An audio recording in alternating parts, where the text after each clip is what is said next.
Como estamos en la semana la Semana Santa, la semana de la Pascua, vamos hoy como que a hacer un alto en el estudio de la Carta de los Romanos para hablar un poco de lo que estamos celebrando. Estamos, como todos saben, en la Semana Santa, que en muchos lugares se llama la Semana Mayor, y de hecho es la mayor de las semanas de todo el año litúrgico. Hay un rabino del siglo XVIII que una vez le preguntaba a un cristiano que por qué los judíos no tenían un catecismo como tenemos los católicos, que tenemos el catecismo de la iglesia, que es un resumen de qué, de todo lo que nosotros creemos, resumido por tópico. Le preguntaban a este rabino que por qué los judíos no tenían eso, ¿no? Y él dijo: nosotros no tenemos catecismo porque nuestra liturgia es el catecismo. O sea, la fiesta judía, decía él, es nuestro catecismo. Para entender la fe no hace falta estudiar la fe, sino seguir solamente el ritmo de la liturgia judía. De la judía tienen el Yom Kippur, la Pascua, y yo pudiera decir que exactamente la Iglesia Católica, una persona que no lee el catecismo, si siguiera de verdad la liturgia de la Iglesia, conocía totalmente la fe si la siguiera verdaderamente.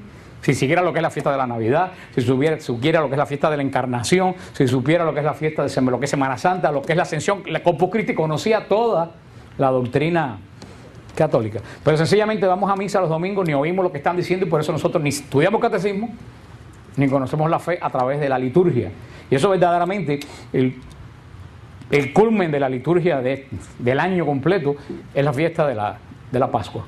El beato Charlie de Puerto Rico, que tuve el privilegio cuando fui en octubre a predicar a Puerto Rico, ir a orar a la tumba de él, gracias a Sonia que nos llevó volando a Cagua como en el carro del profeta Elías, porque nos llevó en la hora almuerzo de San Juan a Cagua y viramos otra vez para el retiro que estaba. Pero yo dije: yo no voy a venir a Puerto Rico y no voy a dejar de ir a la tumba del beato Charlie. Beato Charlie tenía una frase tremenda. Beato Charlie decía de la vigilia pascual, del sábado santo. Beato Charlie decía: nosotros hemos nacido para esta noche. Tremenda fe. Decía: nosotros nacimos para la noche de la Pascua. Y si todos los cristianos entendieran que hemos nacido verdaderamente para la noche de la Pascua, ¿qué celebramos? ¿Cómo comienza la liturgia pascual de la víspera de la Pascua? ¿Ustedes se recuerdan? Toda la iglesia oscura, y el sacerdote bendice el fuego nuevo que simboliza a Cristo, y de ese fuego se van prendiendo las velas, y tú ves como la iglesia está oscura y todo el mundo se va pasando y toda la iglesia se ilumina. Pasamos, es lo que dice Bereshit, lo que dice Génesis: en el principio todo era caos, y Dios separó la luz de las tinieblas. Y es lo que dice el Evangelio de Juan: en el principio era el Verbo, y el Verbo estaba en Dios. Eres la luz que ilumina el mundo, y las tinieblas no lo conocen ni lo quieren reconocer. La Pascua es el comienzo de toda nuestra historia, de toda nuestra fiesta. Y nosotros también, y este año tenemos también la coincidencia que coincide la Pascua judía con la Pascua católica. Mañana es víspera de la Pascua judía. Por eso, si ustedes salen mañana, miren la luna, para que vean una luna nueva grandísima. ¿Por qué? Porque originalmente Moisés determinó, el Señor a través de Moisés determinó que la primera luna nueva de la primavera fuera la fiesta de la Pascua. Ahora, producto de que los judíos ligaron tres fiestas que vamos a ver ahora, que ligaron la fiesta de la Pascua, la fiesta del pan sin levadura y la fiesta de las primicias.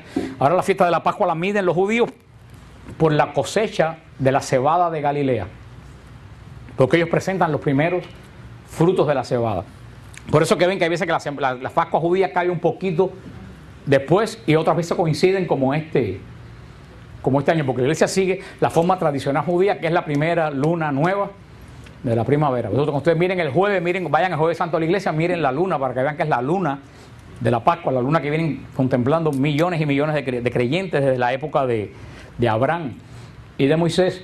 Por eso, y hemos explicado muchísimo durante todas las veces que hemos hablado de la Eucaristía, hemos hablado de lo que hizo Jesús el jueves santo. Yo no se lo voy a repetir porque lo hemos repetido montones de veces, una clase muy larga. Si alguien no ha oído la clase de lo que hizo Jesús el jueves santo, allá atrás están los CD, que se llama La Pascua Eterna. Lo pueden comprar, lo pueden oír, lo pueden estudiar. Nadie mejor que el día de mañana y el jueves para escuchar qué hizo Jesús el jueves Jueves Santo. Por esta semana, recuérdense que yo siempre les he dicho, sobre todo en la época de la Navidad, que nosotros no celebramos fechas. ¿Nosotros qué celebramos? Hechos, acontecimientos. La iglesia no celebra fechas. La iglesia no celebra la fecha que Jesús nació. La iglesia celebra el hecho que Jesús nació. La iglesia no celebra la fecha que Jesús resucitó. La iglesia celebra el hecho. Por eso que la Pascua siempre cae días totalmente diferentes. Pero es la semana donde se cumple casi todas las profecías, aunque toda la vida de Jesús es profecía. Por eso vemos que la Semana Santa comienza ¿con qué día?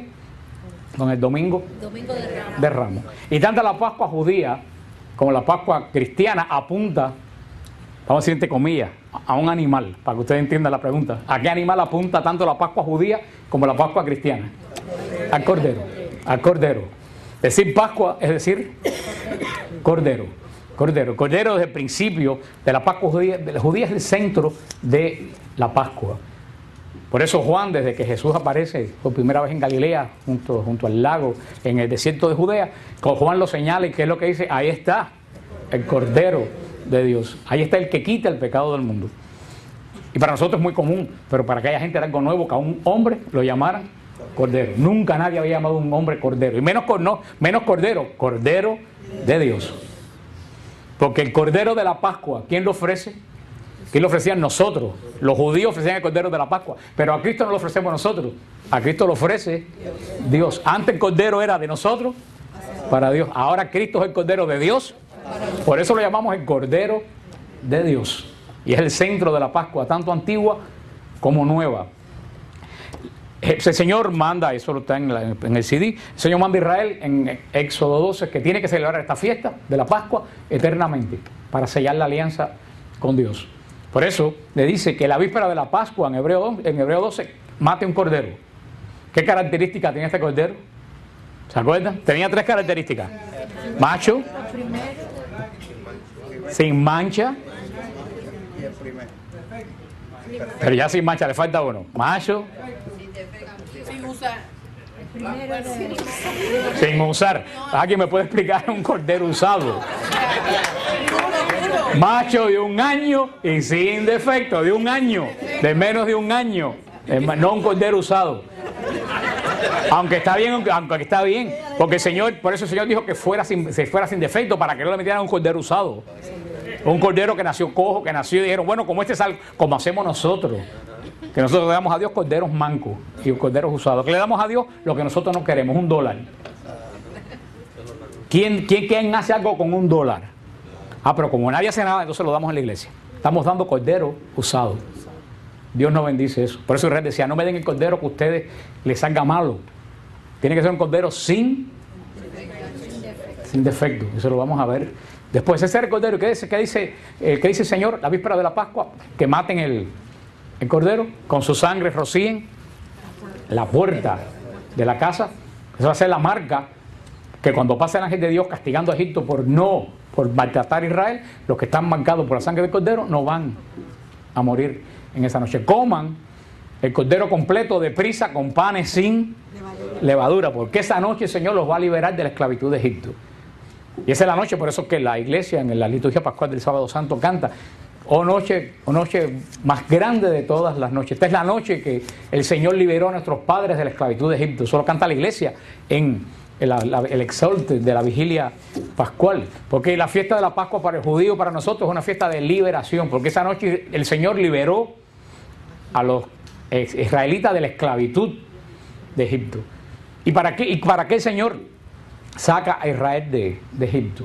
Le dice Moisés que diga al faraón: quiero que saques, le dejes ir a mi pueblo. ¿Para qué? Para que compren,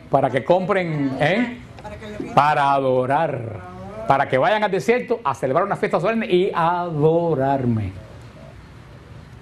Si ustedes ven la creación de Dios, ¿cuántos días se demoró el Señor en crear la tierra?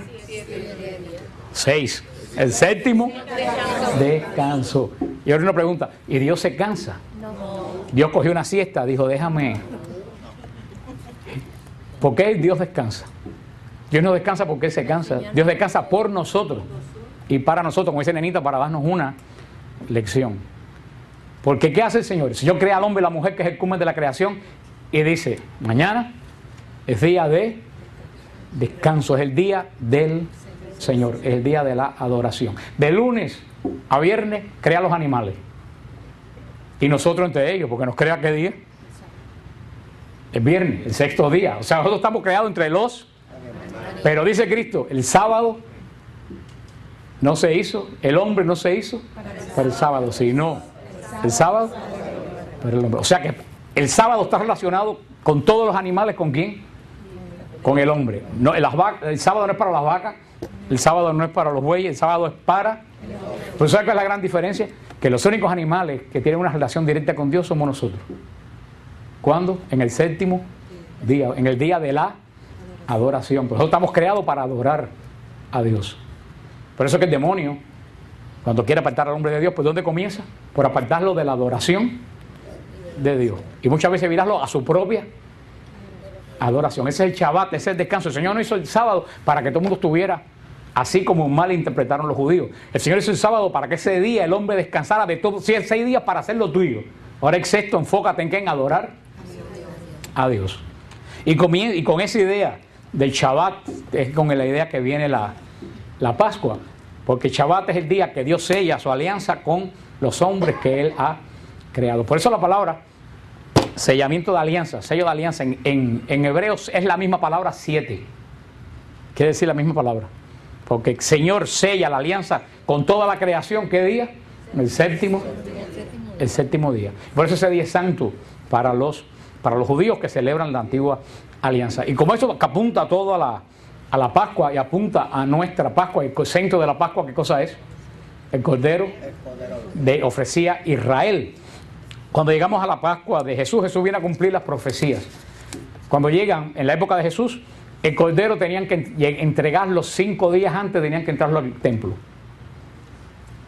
Israel ofrecía un Cordero por cada familia, y si la familia no se podía comer el Cordero completo, tenían que reunirse varias familias, porque no podía dejar nada para el otro día. Entonces ellos calculaban, tenemos este Cordero, ¿cuántas familias son? 3 familias, vamos a juntarnos estas 3 o 4 familias para que no quede nada para el otro día. Luego entonces, 5 días antes de la Pascua había que traer los corderos que se iban a sacrificar el día de la Pascua, que no eran uno por cada familia. Se calcula que en Israel podía subir a a Jerusalén cerca de 1 millón de personas, porque el cordero nada más que se podía comer en Jerusalén y dentro de las murallas de Jerusalén se podía comer. Por eso Jesús, que está en Betania, que dice, vayan y prepárenme el aposento en Jerusalén, y por eso después sale otra vez de Jerusalén, porque el cordero tenía que comerse.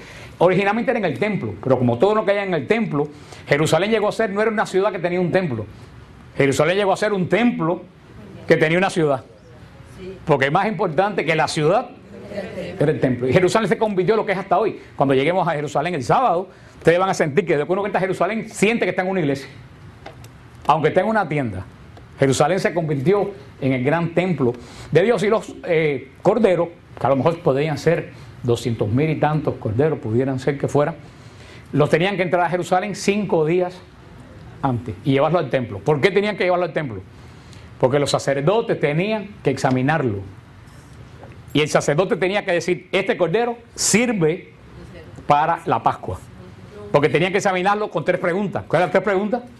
Macho, menos de 1 año y sin defecto. Cuando los sacerdotes uno por uno lo examinaban, decían, este cordero sirve para la Pascua. Y así estaban 5 días examinando los corderos en Jerusalén. Toda la casa de Israel estaba en los alrededores de Jerusalén, viviendo en casas de campaña, en un ambiente de fiesta. ¿Qué sucedía la víspera de la Pascua? Cuando empezaba a caer el sol, todas las cabezas de familia de Israel llevaban los corderos al templo. Y como eran tantísimos, se hacía en 3 tandas. Acuérdense, la explanada del templo tenía el tamaño de 4 estadios de fútbol. Por eso entraban todos la primera tanda, y cuando se llenaban, cerraban las puertas. Hacían el sacrificio de los corderos. Eso salían y volvían a entrar la segunda tanda. Y era la única vez en todo el culto de Israel que el cordero, en vez de sacrificar a los sacerdotes, lo sacrificaba quien lo ofrecía. Era la única vez que el jefe de familia sacrificaba el cordero. En la cerca, como estaba el patio de los levitas, ponían el cordero con la cabeza para la parte de donde estaban los sacerdotes, y le cortaban el cuello. Entonces el sacerdote recogía la sangre del cordero en una copa de oro o de plata. Fíjate, nunca una copa de barro, no con una copa de madera. ¿Cuántos cálices hemos visto por ahí de barro y de madera? Moisés pidió de oro o de plata, porque es lo que va a contener la sangre del sacrificio, y era sangre de cordero. Los sacerdotes recogían la sangre del cordero y se lo iban pasando, hacían una línea de sacerdotes, se lo iban pasando uno a uno y la tiraban contra el altar. La sangre del cordero. Ya no la pintaban en la puerta, la pintaban en la puerta la noche de Egipto. Pero ya como eso había pasado, lo tiraban contra el altar. ¿Qué quería decir la sangre contra el altar? Estamos sellando la alianza, el pacto contigo de nuevo. Tú nos has escogido como pueblo y nosotros te hemos escogido como Dios. Porque un pacto es diferente que un contrato. ¿Qué cosa es un contrato? Un contrato es un intercambio de dos mercancías. Tú compras un carro, ¿qué es lo que te da el dealer? El carro. ¿Y qué tú le das? El dinero. Estás intercambiando. El contrato es tú me das y yo te doy. La alianza es nosotros tenemos. Aquí no es un intercambio de cosas. Todo lo que hay entre tú y yo es exactamente igual de los dos. Por eso que el matrimonio es una alianza, no es un contrato. Y por eso que los matrimonios fracasan. Porque en vez de ver el matrimonio como una alianza, lo ven como un contrato. Esto es lo mío y esto es lo tuyo. Ahí no hay matrimonio. Ahí no hay alianza, ahí hay contrato. Y siempre una alianza la sella Dios.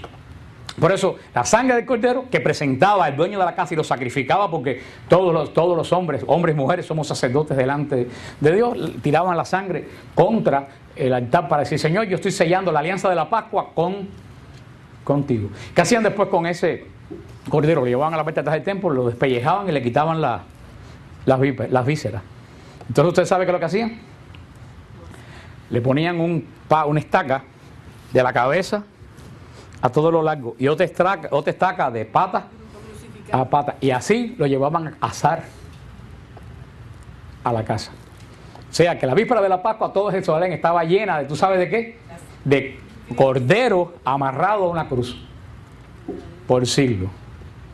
Eso es tremendo, es que el signo que los judíos no se daban cuenta de lo que estaban haciendo. La víspera de la Pascua ellos llevaban a su casa el cordero del pacto amarrado en forma de cruz y muerto por los pecados de Israel. Lo llevaban a la casa, cocinaban el cordero, comían el cordero, porque el cordero se comía completo. Era la comunión de Dios con el signo de la Pascua. Eso se acababa el día de la Pascua, era el día solemne, el día más solemne de todo. Israel nace y vive para el día de la Pascua. Sin Pascua no se concibe a un judío. Puede no haber Hanukkah, puede no haber Sukkot, pero sin Pascua no se concibe ningún. El judío no puede pensar que vive sin celebrar la Pascua. Al día siguiente del día de la Pascua era el día de los panes sin levadura. Era el día que Israel empezaba a comer 7 días pan sin levadura. Era una fiesta, había un sacrificio también. Era el día. ¿Y cómo le llamaban los judíos al pan sin levadura? Esa fiesta le decían el pan de la aflicción. De la aflicción. ¿Por qué le llamaban el pan de la aflicción? Porque ellos hicieron ese pan mientras que estaban sufriendo una terrible esclavitud en Egipto. Era el pan de la aflicción, pero al mismo tiempo le decían el pan de la esperanza, porque a pesar que fue un pan que se hizo en aflicción, esa noche iban a ser liberados, y por eso que no le pudieron echar levadura al pan, porque la levadura, yo no sé hacer pan, pero cuando se le echa la levadura al pan hay que esperar un tiempo que el pan crezca, y Israel no podía esperar porque el Señor le iba a liberar inmediatamente. Por eso tuvieron que llevarse la masa sin ponerle levadura, y por eso Israel comía por 7 días el pan sin levadura, para que no se olvidara que el pan que estaban comiendo era el pan de la aflicción y el pan de la esperanza, de la liberación. Por eso siempre los rabinos le decían a Israel que en todas las generaciones ellos tenían que sentir como si ellos hubieran estado esclavos en Egipto. Que no se acordaran que mis bisabuelos estuvieron esclavos en Egipto. Ellos tenían que sentir que ellos mismos habían estado esclavos en Egipto. Eso muchas veces, como la gente, los cubanos, los venezolanos, que están con esa experiencia, que muchas veces le digamos a los hijos: no, tú tienes que pasar por lo que nosotros pasamos. Eso es lo que Israel, por eso Israel tiene un sentido tan grande de libertad. Y esa fiesta del pan sin levadura, eso es muy interesante. También porque el pan sin levadura, porque para que el pan crezca, la levadura corrompe, fermenta el pan. Es un conato de qué cosa? De corrupción. Y yo me enteré cómo la levadura fermenta en pan el otro día. Ustedes no saben cómo la levadura... Ayer en la noche yo lo expliqué a una persona y dijo, más nunca en mi vida como pan. Porque la levadura tiene una bacteria que no es mala, no una bacteria que se come el azúcar del trigo y echa unos gases. Y ese gas de la levadura es lo que hace que el pan no echa peste. Es un gas inodoro. O sea, la levadura, la bacteria se come y hace puff y echa su gas y eso hace que el pan crezca. Por eso la Pascua tampoco tiene levadura. Porque nada puede conocer todo en Israel. Porque Israel prohíbe todo lo que es corrupción, todo lo que se corrompe. Porque todo lo que se corrompe es opuesto a Dios. Porque Dios es el que jamás conoce la corrupción. Pero es una fiesta muy significativa, la del sábado. Ahora hay una coincidencia, sí, yo se lo he explicado a ustedes muchas veces. Para nosotros el sábado es el día que está después del viernes, pero para el judío no. Para el judío el sábado es el día que está después del viernes, pero para el judío sábado es cualquier día de fiesta del Señor. Mañana, ¿qué día comienza en Israel mañana? La Pascua. ¿Qué día es mañana? Miércoles, pero para Israel es sábado. Shabbat es cualquier día de fiesta al Señor. Ahora cuando una fiesta, un Shabbat, caía un sábado, era un doble Shabbat, porque era la fiesta y porque era el sábado. Le decían el Shabbatón, que usted sabe cómo se dice en hebreo, cómo se traduce Shabbatón en hebreo. Sábado Santo. Sábado Santo, quiere decir Shabbatón.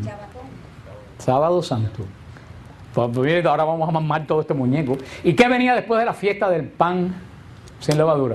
La fiesta de los primeros frutos, la fiesta del Bikurim. Son 3 fiestas seguidas: Pascua, un día, al día siguiente la fiesta del pan y el tercer día la fiesta de los primeros frutos. Por eso que coincide con la colecta de la cebada en Galilea, que yo les expliqué. Ese día decía Israel, tú no puedes comer ni pan con levadura, ni puedes comer nada hasta que tú no ofrezcas lo primero que tú tienes al Señor.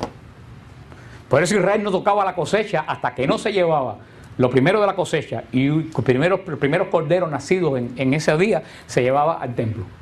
Después que se le ofrecía a Dios, ellos podían comer de la cosecha y de la manada. Y esto es muy interesante, hermano, también para nosotros. ¿Tú sabes qué quiere decir eso? Tú dices, todo lo que tengo, Señor, yo te lo doy. ¿Tú sabes lo que quiere decir? Que yo estoy seguro que lo otro viene porque tú me lo vas a dar. Hoy en día nosotros no tenemos esa confianza en Dios. ¿Qué le damos a Dios? Lo que a mí me sobra. Y por eso nunca somos bendecidos. Entonces cuando Dios bendice, mira Señor, lo que tengo, te lo doy con la seguridad de que tú vas a proveer el resto. ¿Se recuerda qué pasaba con el maná que se guardaba para el día siguiente? Se podría. Tenemos nuestras casas llenas de cosas podridas. Que nos sobran, que tenemos guardadas, por si acaso. Por eso los más sabios son los que cogieron su dinero y se van mañana a Israel. Hermano, eso es lo que da la primera. Señor, yo te doy lo que tengo con la certeza absoluta que el resto me lo das tú. Por eso mucha gente que se apuntó el rey, yo le decía, apúntate. Que después que tú te apuntes, el Señor te va a dar lo que te falta. Ya que hay muchos testimonios. Sonia, eso no es. Y no en este viaje, en montones. Cuando tú das el paso en fe, te dices, mira, Señor, yo no tengo más. Un ejemplo, cogí el ejemplo de Israel, pero puede ser de cualquier cosa. Señor, yo lo único que tengo es esto. Yo sé que el resto me lo das tú. Hermano, el dinero viene. O lo que sea, o la salud viene, lo que sea viene. Lo que pasa es que lo poco que tenemos, en vez de ser el Señor, lo quiero guardar para tener mi seguridad. Y como es tu seguridad, no es la seguridad de Dios. Ni se crece, ni produce. Pues ese día de los primeros frutos, al amanecer de esa tercera fiesta, y subían otro cordero al templo. Pero entonces, como tú sabes cómo lo subían, vestido con cosas de oro. Al cordero lo adornaban con ropas y con con cosas de oro de sacrificio. Iba lleno de adornos de oro y lo llevaban todas las muchachas de Israel danzando. Iban danzando, era una fiesta que iba subiendo al templo con el cordero y con los primeros frutos de la cosecha. Entonces el sumo sacerdote, ¿qué es lo que hacía? Cogía el primer fruto de la cosecha y lo levantaba. Lo levantaba delante de él y decía, mira Señor, aquí está el primer fruto, el resto va a ser bendición. Ahí terminaba, ahí comenzaba la fiesta del Omer, que ahí a partir de que el sacerdote levantaba el primer fruto se contaban 7 semanas hasta el día 50, que era la fiesta de toda la cosecha.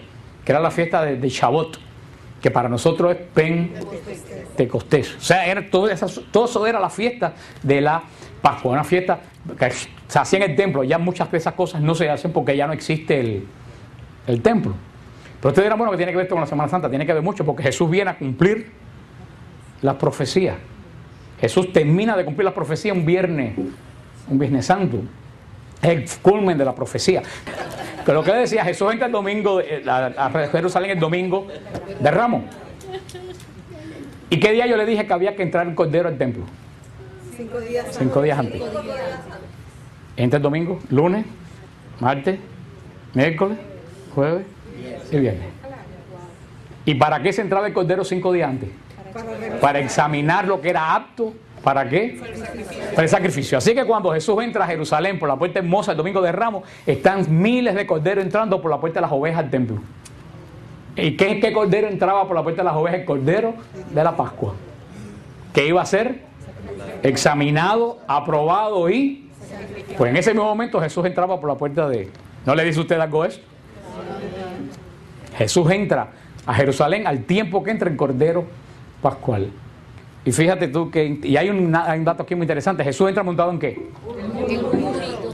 Mucha gente piensa que Jesús entró por humildad en un burro. Falso. Fíjense, los apóstoles hacían algún tipo de manifestaciones extraordinarias de que Jesús era rey o era Mesías. ¿Qué le decía? ¿Qué dijo Jesús cuando la transfiguración? No se lo digan a nadie. ¿Por qué cuando Jesús se monta en el burro en Betfagé, los discípulos se vuelven como locos? Y empiezan a gritar, Hosanna, Hosanna, viene el rey. Jesús no le dijo, y arriba griten. Jesús no se lo dijo. ¿Tú sabes por qué? Porque los apóstoles sabían, nosotros no sabíamos, que los reyes de Israel entraban a ser coronados montados en burro. Los reyes de Israel entraban a Jerusalén a ser coronados no en caballo, en burro. Y hay una profecía del profeta Zacarías que dice, alégrate y salta de júbilo Jerusalén, porque tu rey viene a ti montado en un burro. O sea que cuando los discípulos venían caminando por el Monte de los Olivos y vieron que Jesús le dijo, tráiganme un burro, y se sentó, ¿tú sabes lo que hicieron los discípulos? Llegó el reino a Israel. Lo que hemos esperado por miles de años se está cumpliendo hoy. Por eso es que se vuelven como locos, empiezan a gritar, Hosanna al rey. Dijeron, lo que estamos esperando llegó. Y en medio de esa celebración del Mesías de Israel, Jesús entra en Jerusalén al tiempo que entra. ¿Y a dónde se dirige? ¿A dónde se dirige Jesús? Al templo. ¿Y a dónde se llevaban los corderos? Al templo. Ahí empiezan los sumos sacerdotes a examinar el cordero y decir, este cordero sirve para el sacrificio de la Pascua. El Jueves Santo, Jesús es llevado ante el sumo sacerdote. ¿Y qué hace el sumo sacerdote? Lo interroga. Lo examina. ¿Y qué es la última pregunta que le hace? ¿Eres tú el rey de Israel? ¿Y qué le dice Jesús? Tú lo has dicho, yo soy. ¿Y qué hace el sumo sacerdote? Se rasga la vestidura y dice, reo es de muerte. El sacerdote declara a Jesús apto ¿para qué? Para el sacrificio. Si el sacerdote no declara el cordero apto para el sacrificio, el cordero no puede ser sacrificado. Mirando como toda la escritura se va cumpliendo en Jesús, todo del cordero pascual se va cumpliendo. Y siempre le he explicado a usted qué fue lo que entendió el sumo sacerdote que usted y yo no entendemos. Porque el sumo sacerdote le hace una pregunta a Jesús, ¿eres tú el rey de Israel? Y si hace esa pregunta, el sumo sacerdote tiene que esperar que solamente pueda haber dos respuestas. ¿Sí o no? Él estaba esperando sí o no. Porque él brinca y se raja las vestiduras sacerdotales, que era lo que las vestiduras sacerdotales representaban la santidad de Dios. Tal como se simboliza cuando el sacerdote se revista para las misas, la santidad, se reviste de la gloria. ¿Por qué se la rasga? Es nada más que en Israel, en los últimos 2000 años, nada más que se recuerda una sola vez que un sumo sacerdote, después de Cristo, se haya rasgado fue un rasgamiento simbólico. Fue cuando la loca esta, hija de Yael, la hija de Moshe, Dayan, dijo que David era amante del rey Saúl en el parlamento. Y se pararon los cohenín, los sacerdotes, y se rasgaron la ropa. Pero esto fue más grande porque no fue un sacerdote cualquiera, fue el sumo. Solamente se rasgaban la vestidura cuando oían una blasfemia muy grande. El sumo sacerdote, oyó de Jesús lo que nunca en su vida pensó que iba a escuchar. Él le preguntó, ¿eres tú? Te pregunto por el nombre del Dios vivo. Puso a Jesús bajo juramento. Jesús tenía que decir la verdad o estaba pecando, porque estaba bajo juramento. ¿Eres tú el Mesías? ¿Y qué le contestó a Jesús? Yo soy. Lo que nosotros entendemos que lo que el sumo sacerdote oyó fue lo que Jesús le dijo, lo mismo que Dios le dijo a Moisés en la zarza. Yo soy el que soy.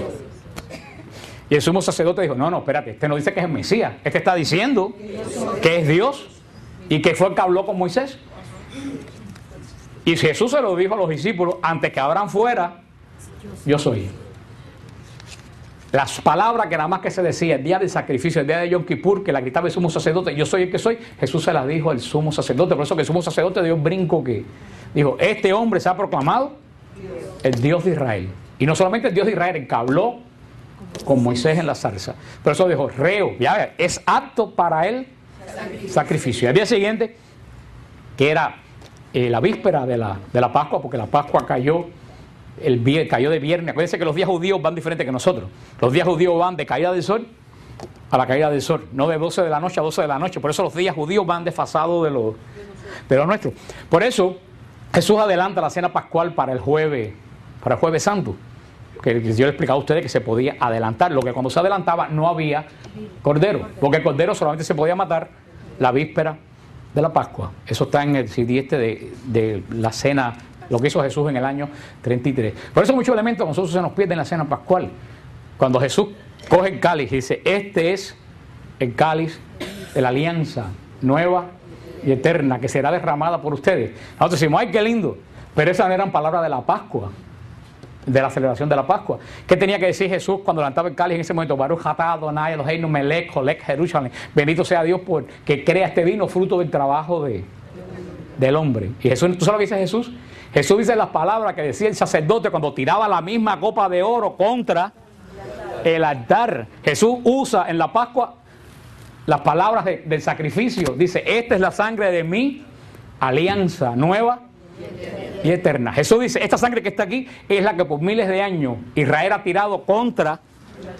¿Y era sangre de quién?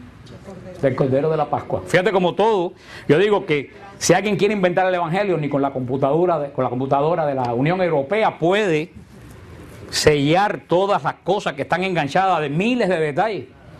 Es una cosa impresionante los miles de detalles que están enganchados en el Evangelio. No hay mente humana que pueda armar un muñeco dentro de tantísimo detalle. Por eso Jesús sella la alianza, la Eucaristía. Él ocupa el lugar del Cordero. Por eso esta es mi carne. ¿Qué carne comían los judíos?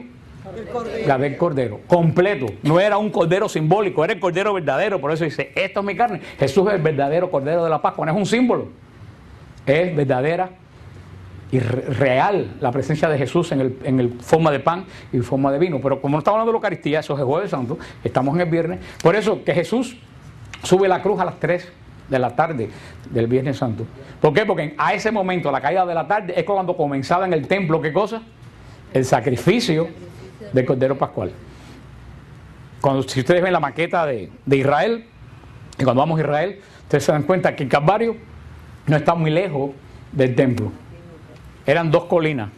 Pero Jesús de lo alto del Calvario estaba viendo el templo a unas cuantas cuadras. O sea, Jesús oyó cuando tocó el shofar y comenzó el sacrificio del Cordero Pascual. Por eso en ese momento, cuando comienza el sacrificio del Cordero Pascual, Jesús dice las famosas palabras que hemos estudiado que están conectadas con la última cena. Todo se ha cumplido. Se cumplió ¿qué se cumplió? Todas las profecías de la Escritura. Jesús muere en el momento que muere el Cordero Pascual de Israel. ¿Cómo muere? En una cruz, tal como amarraban al Cordero de la Pascua.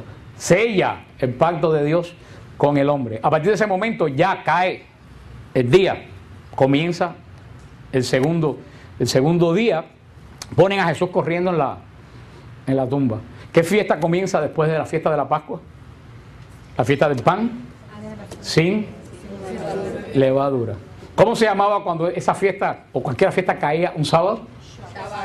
Sábado Santo. ¿Cómo se llama el día que le sigue al Viernes Santo? Sábado Santo. Fíjate cómo en nuestra liturgia todos llevan el mismo ritmo de Israel. ¿Y qué se comía ese día? Pan sin levadura. El pan que no ha conocido la corrupción. Jesús es puesto en el sepulcro y no va a conocer la corrupción, porque va a resucitar antes de corromperse. ¿Qué cosa era el pan sin levadura? El pan de la aflicción. Jesús es nuestro pan de la aflicción.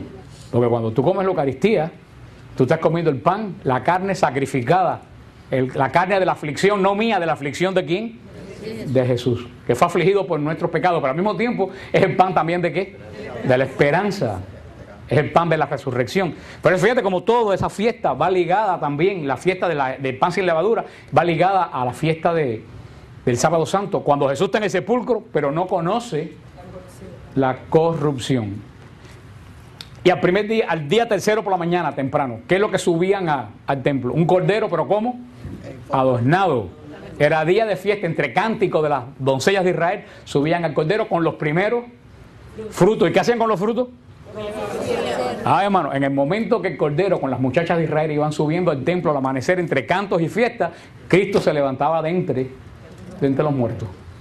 El cordero lleno, vestido de gloria, como el cordero que llevaban ese día, se levanta de entre los muertos. Fíjate como todo lo que ha hecho Jesús en toda la Semana Santa es cumplir todas las escrituras y las fiestas la fiesta judía. En ese momento, Jesús es la primicia de toda la cosecha. ¿Quién es la cosecha? ¿Quién es la cosecha? La cosecha somos todos nosotros. Pero la primicia de la cosecha, ¿quién es? Jesús, porque es el primero de los resucitados. Por eso que Jesús resucita y es que dice primicia de los resucitados. Porque si Jesús resucitó, nosotros vamos a resucitar después. Por eso es la primicia de toda la creación, es la primicia de los resucitados. Y de ahí comienza los 7 días de cuenta para el final de la cosecha. ¿Y qué sucede en Pentecostés? El Espíritu Santo que nos capacita a ir por el mundo, a predicar el Evangelio, a recoger a través del Espíritu Santo, ¿qué cosa? La gran cosecha. Tú no ves como toda la fiesta judía, la liturgia judía nos lleva a ¿qué? Al cumplimiento de la Pascua. Y eso es lo que celebramos en estos días santos. Es la conmemoración que este año coincide con la conmemoración del pueblo judío. El domingo de Ramos celebramos a Jesús entrando a Israel cumpliendo la profecía que eres nuestro Rey y nuestro Señor. Por eso en el domingo de Ramos te dan una palma que tristemente termina hecho un farolito colgando del espejo de un carro. El guano bendito no es para quemarlo cuando truena o para hacer un farolito. Cuando tú recibes la palma el domingo de Ramos, tú estás aceptando que Jesús es Señor y Rey de tu vida. Por eso en Europa, en esos países, ponen el guano bendito del domingo, lo ponen en las puertas de la casa, diciendo: aquí vive alguien que aceptó a Jesús como Señor. O sea, la palma es solamente el símbolo de lo que yo tengo en mi corazón. Por eso viene la fiesta del Jueves Santo, que es la fiesta solemne, la fiesta de verdaderamente nuestra cena pascual, porque es cuando la cena pascual pasa de ser conmemoración a ser realidad. Nosotros nos reunimos ya no a comer un cordero animal, nos reunimos a comer el cordero de Dios, el que quita el pecado del mundo. Así como Israel comió un cordero de verdad, nosotros comemos un cordero de verdad. Israel era un animal, en nosotros es Cristo Jesús, en las formas sacramentales del pan y del vino. Por eso el Jueves Santo es una noche solemne. Yo los invito a todos ustedes. Por eso decían los santos padres de la iglesia, que esa es la noche de los enamorados, no el 14 de febrero. Porque esa es la noche del amor, cuando Jesús dijo: ámense los unos a los otros, no hasta que tú me caigas bien, como yo los he amado.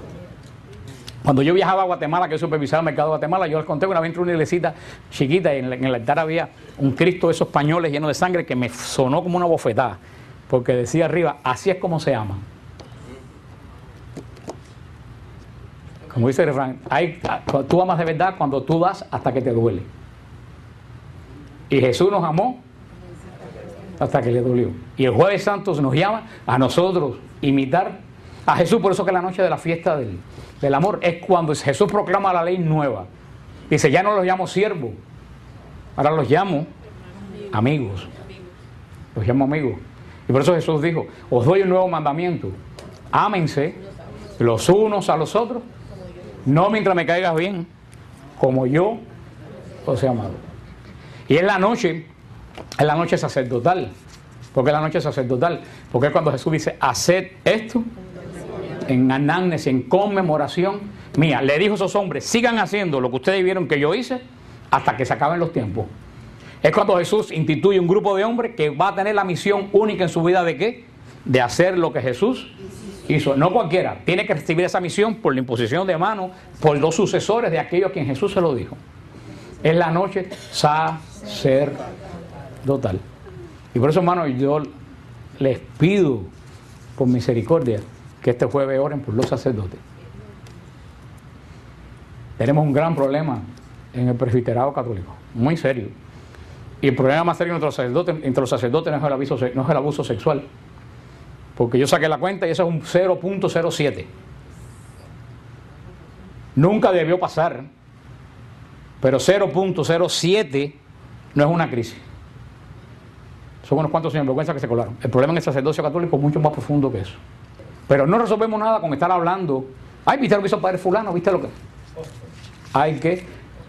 Una vez él me contó algo un pastor bautista y el Señor es testigo y se dijo, mentira, que me castiguen cuando salga de aquí.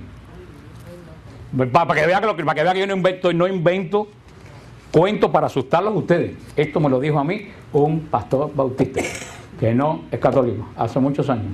Este pastor me dijo que iba en un avión para un lugar por ahí y al lado venía una persona, cuando dieron la comida, la persona que iba al lado de él dijo, no, yo no voy a comer hoy porque estoy ayunando. Y el pastor dijo, wow, pues no estaba vestido pastor, no. Dijo, le preguntó, ¿de qué iglesia tú eres? Y él le dijo, no, yo soy de la iglesia satánica. Y él le dijo, ¿y cómo que tú ayunas? Dice, si nosotros ayunamos tal día, creo que son los miércoles, para que el Señor haga caer a los sacerdotes de la iglesia católica. Eso fue hace como 10 años que a mí me dijeron eso. Así que los satánicos ayunan para que los sacerdotes caigan y nosotros no oramos para que los sacerdotes sean santificados. Esta es una batalla muy desnivelada. Tenemos que orar por los sacerdotes. Tenemos que empezar específicamente. A mí me escribió un sacerdote que es santo de la Argentina y me dijo, Fran, por favor, el jueves santo, ora por nosotros. Así que le pido a ustedes que este jueves santo oremos todos para que el sacerdote sea configurado a Cristo, pastor de la Pascua. Eso es lo que celebramos jueves santo, el día del amor, el día del sacerdocio, el día de la entrega, cuando ya Jesús no tenía más nada que dar y se dio a sí mismo. De ahí comienza la noche del jueves santo, que para mí, antes de la vigilia pascual, es una de las noches más bonitas del año. Y tú sabes, la noche del jueves santo, lo que a mí me retumba continuamente en la cabeza, no han podido velar conmigo ni una hora. El año pasado tuvimos una bendición tremenda. Estaba Marta María, estaba Mildred, Rubén, ¿quién más estaba? Sonia, ¿a quién más se me fue? José, Fidel, Olguita. Tuvimos el jueves santo en Getsemaní por la noche.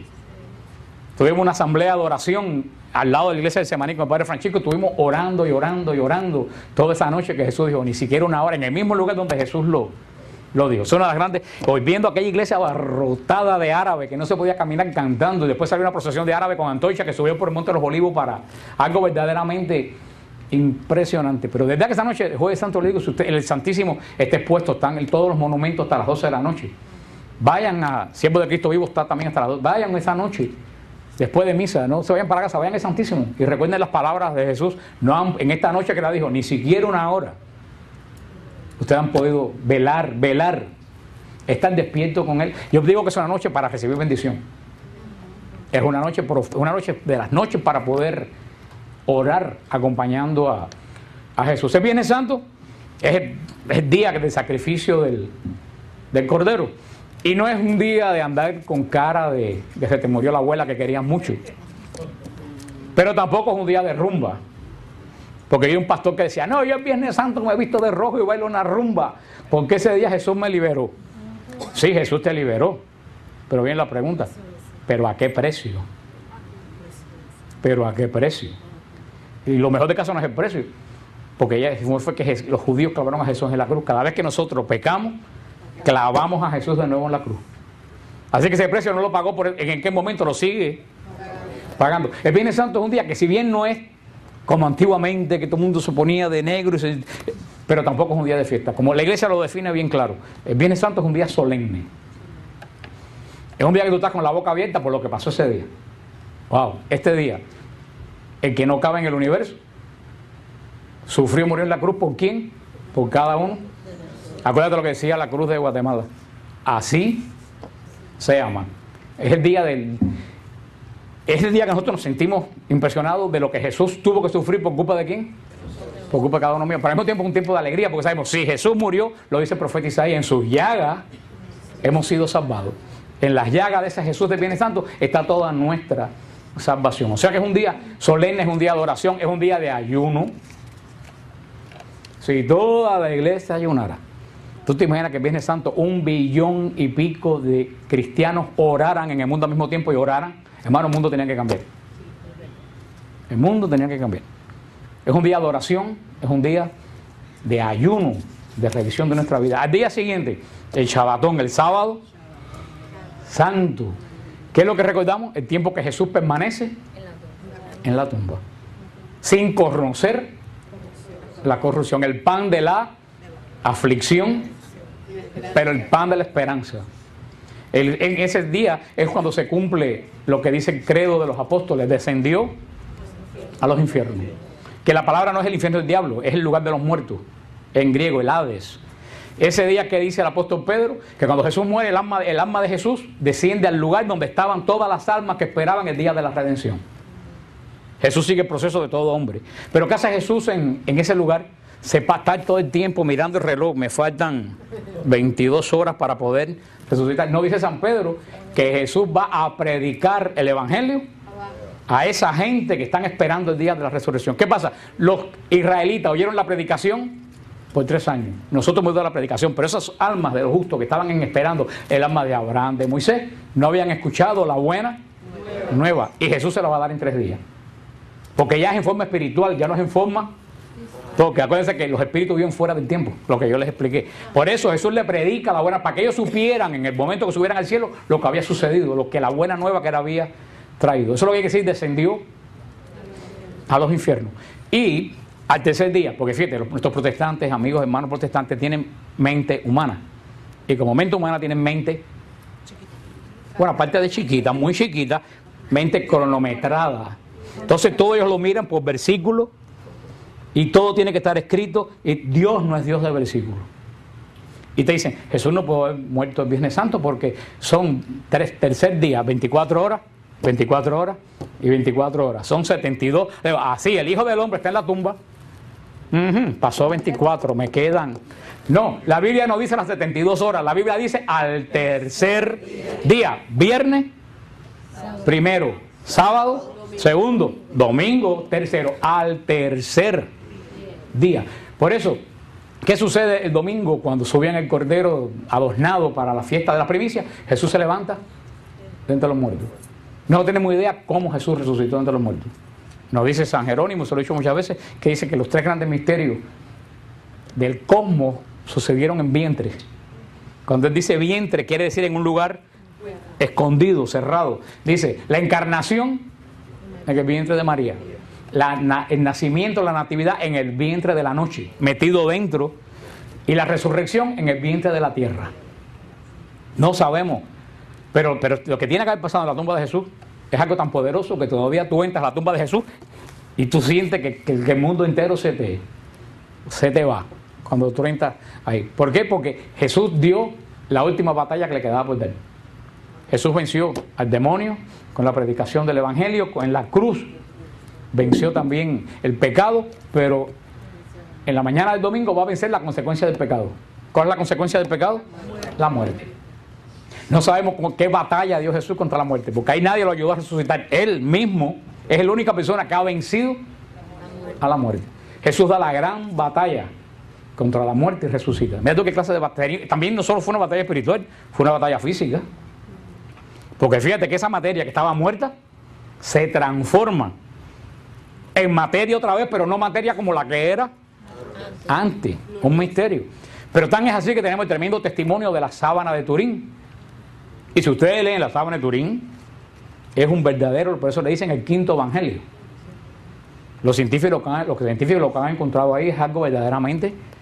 Fíjate que lo que está formado en la sábana de Turín, la marca, la sábana de Turín, no es ni pintado, ni es quemado, ni es parte de la tela, ni es nada. Dicen los científicos que lo que más se parece a lo que está en la sábana de Turín son unas sombras que hay en Hiroshima, que cuando explotó la bomba atómica, las radiaciones grabaron las sombras de las personas en un muro. La radiación de la bomba atómica fue tan grande que la sombra de la persona se imprimió en el muro. Dice que lo más cercano que hay a la sábana de Turín es eso. Que es como que una radiación tremenda que salió de dentro del cuerpo, atravesó la sábana y no la quemó, la impregnó. No, y dicen, perdona que te interrumpa, pero dicen que fue tan perfecta que no fue, que si hubiera sido mucha... sí, fue una sola, fue una cosa como un puff. Si hubiera sido demasiado, sale muy oscura. Sale muy oscura. Sí, la sábana de Turín, mientras más tú te acercas, la dejas de ver. Tú para verla bien tienes que caminar bien lejos. Mientras más tú te vas acercando a la sábana, la imagen se va perdiendo. Porque no tiene contorno. Y tan es así que dicen los que han estudiado la sábana de Turín que cuando lo que pasó, esa persona no estaba acostada sobre la sábana, dice que estaba flotando. Porque dice que si está acostada sobre la sábana, la espalda hubiera salido aplastada y los pies hubieran salido así, y los pies están así. O sea, y tan es así, lo que pasó fue tan grande que ¿qué pasó con aquella piedra gigantesca? Salió volando de aquella piedra que entre mucha gente no podía moverla. O sea, que la batalla que hubo inclusive física dentro de Jesús fue una cosa tremenda, hermano, lo que pasó en esa noche.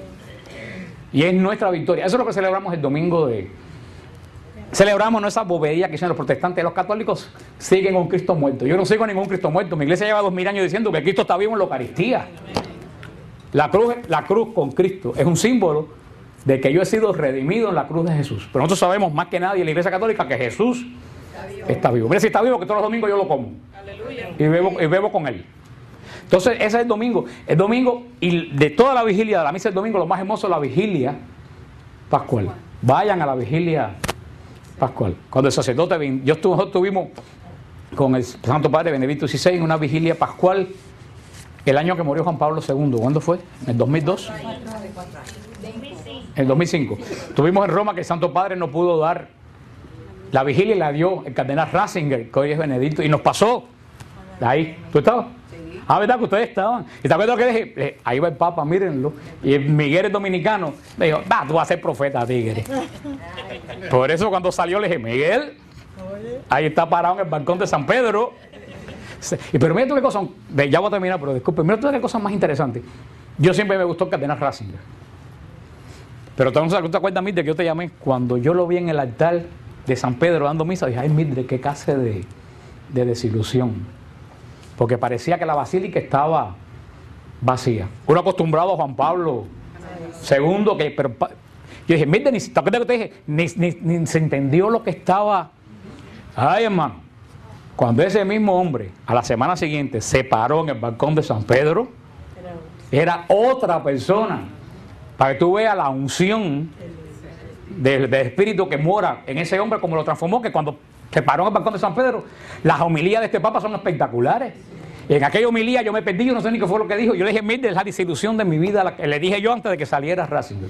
Mira tú como la unción que reviste ese hombre que recibió en el momento que fue elegido sucesor de Pedro. Pero en esa vigilia pascual fue impresionante, porque la vigilia pascual el Papa bendijo fuego nuevo en el portal de San Pedro. Toda la iglesia, aquella gigantesca que habían 20 y pico mil de personas, estaba totalmente oscura. Y lo único que se alumbró al fondo de la basílica fue el cirio pascual que traía el Papa. Y de buena primera empezó así, como ríos que salían del cirio, iban iluminando hasta que toda la iglesia resplandecía. Eso es lo que es la resurrección. Eso es lo que es el Espíritu Santo, eso es lo que es el Espíritu de Cristo. Eso es lo que dice que la luz siempre vence las tinieblas, porque las tinieblas no existen. Las tinieblas es falta de luz. Si tu vida está en tinieblas, es porque en tu vida no hay luz. Porque yo no puedo coger un chucho y hacer un switch y hacer tinieblas. Yo solamente con un switch puedo hacer luz, porque la tiniebla no existe. Y eso es lo que vayan a la vigilia pascual. Fíjense que en la vigilia pascual primero hacen el pregón pascual. Dicen, esta es la noche, y anuncian porque esa noche es santa. Entonces después empiezan a hacer todas las lecturas desde Génesis. Leen la creación, leen el Éxodo, leen los profetas. Hasta cuando ya leen los profetas, cantan el gloria y suenan las campanas.